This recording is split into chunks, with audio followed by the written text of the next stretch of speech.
Bueno, en realidad este derecho a solicitar la condición de refugiado es una de las materializaciones del llamado derecho al asilo, que de forma completa se denomina el derecho a buscar y recibir asilo. En el ámbito internacional se le denomina asilo como un término paraguas que contiene distintos modelos de protección internacional, sea asilo político, la condición de refugiado, protección complementaria o cualquier otro que se encuentre contemplado en distintos ordenamientos internos.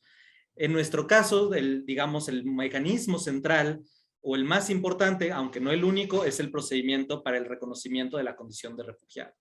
Y bueno, de este derecho a buscar y recibir asilo, se ha podido dividir o conceptualizar a partir de sus dos elementos principales, el derecho a buscar asilo y el derecho a recibir asilo, es decir, como dos grandes partes que tiene este derecho. Es importante remarcar que la condición de refugiado es una situación de hecho, es decir, a los países les corresponde identificar cuando una persona es víctima de este desplazamiento forzado y cuando padece este riesgo que se configura y protegerlas. Es decir, la condición de refugiado se reconoce, no se otorga discrecionalmente. Esto desde el derecho internacional, pero también nuestro artículo 11º constitucional lo reconoce.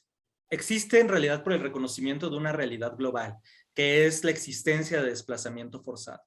Cuando las personas por distintos motivos se ven amenazadas en su país de manera que su vida, libertad o seguridad se encuentren en riesgo, es natural que terminen por huir de sus países para proteger su vida y la de sus familiares. Y estas huidas no se dan de manera tradicional,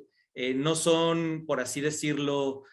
salidas organizadas, sino que al ir de por medio de la vida pueden llegar a ser desorganizadas, pueden llegar a ser intempestivas y en muchas veces o en muchas ocasiones incluso salidas irregulares. Una salida organizada e irregular expone a las personas que quieran huir a conocimiento del Estado y una posible captura o sujeción a estos riesgos. De este contexto de peligro y de este contexto de necesidad de las personas que se ven obligadas a huir de su país,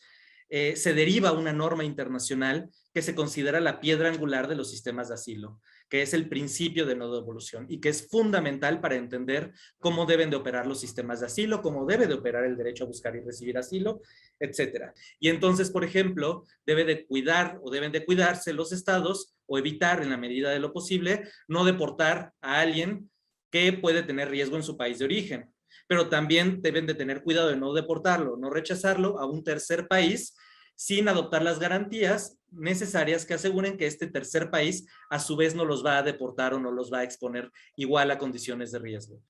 Pues bueno, en realidad creo que las leyes mexicanas ofrecen diversas garantías. Por ejemplo, normas que posibilitan el ingreso en aeropuertos y en fronteras a solicitantes de la condición de refugiado,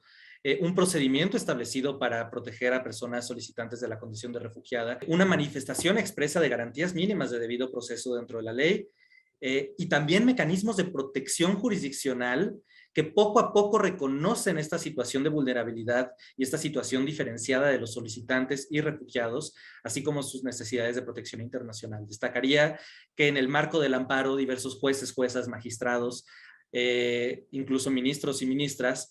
han reconocido estas vulnerabilidades y han reconocido la necesidad de reinterpretar y de ser más protectores frente a esta situación de desplazamiento forzado internacional. Por ejemplo, estableciendo la no aplicabilidad del principio de definitividad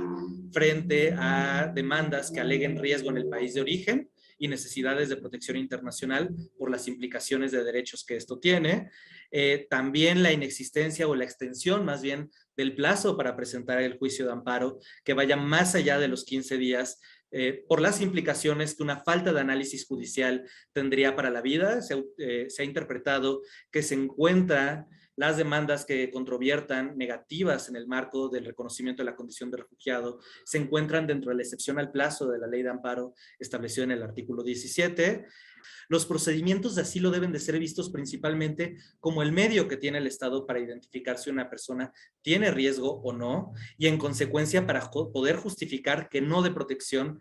a una persona que manifestó necesitarla. Si no hay este análisis de riesgo sobre la situación real de la persona en su país de origen o no se hace de forma adecuada en términos objetivos, el Estado estaría violando sus obligaciones internacionales de protección. Respecto a los retos en el marco de la judicatura, creo que uno de los principales, tratándose de personas no solo solicitantes de la condición de refugiados, sino también migrantes, es ciertos prejuicios y ciertos estereotipos que permean, ¿no? El primero de ellos es el de la criminalización, donde se considera al extranjero intrínsecamente peligroso, ¿no? Y como que hay razones para mantenerlos afuera, cuando esto se ha demostrado que es falso. El relator de las Naciones Unidas sobre los derechos de los migrantes, en un informe de 2017, aclaró que no son peligrosos para la economía, porque por el contrario contribuyen a las economías, y por otro lado tampoco son un riesgo a la seguridad por sí solos. Otro de los problemas, y particularmente con los solicitantes, es este prejuicio o este mal entendimiento del sistema de protección,